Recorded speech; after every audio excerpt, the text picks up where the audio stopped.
สวัสดียามมื้อเช้านะครับพี่น้องนี่ย่างมาหาเก็บดอกกระเจียวพี่น้องเอ้ยย่างหาดอกกระเจียวนี่ก็ได้พี่น้อง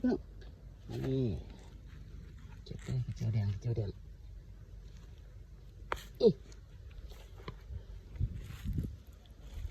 พอแล้วปล่อยใจพี่น้องไว้แล้ว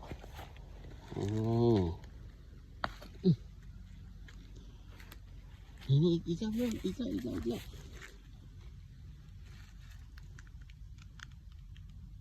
อึ๊บ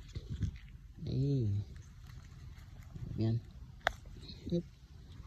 นี่ก็เมียนพี่น้องให้มันเงยก็ดีกันนี่ก็เมียนพี่น้องดอกนี้พี่น้องดอกนี้เริ่มบานแล้วอึ๊บโอ้ยได้ซุปหนึ่งเลยพี่น้องใส่ปลาทูไปหน่อยเนาะ